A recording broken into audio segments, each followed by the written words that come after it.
Lefty. Yes. Ukimaliza kuosha vyombo, utatoa nyama kwa freezer. Uto. Madam, please.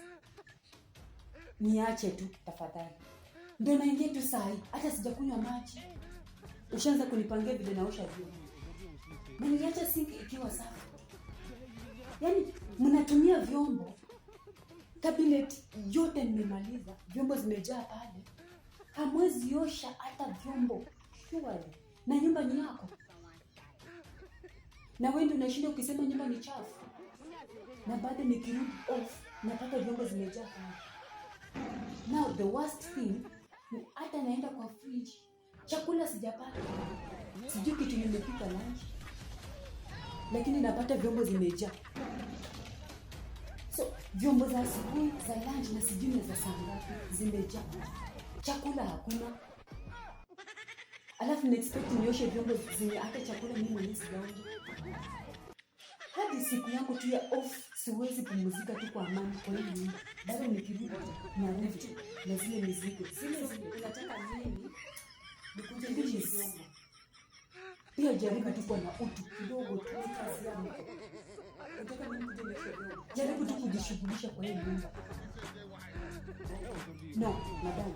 Sijasema wewe uoshe vyombo. Si lazima uoshe. Siko na mtoto. Siko na mtoto mwenye anataka na mimi kwa hiyo. Mbona yeye asioshe? Hata ajifunze tu ajipe busy. Mbona? Nakusikiza. Yaani kile kitu mnafanya tu mnaacha mnasema Lefty akikuja atafanya.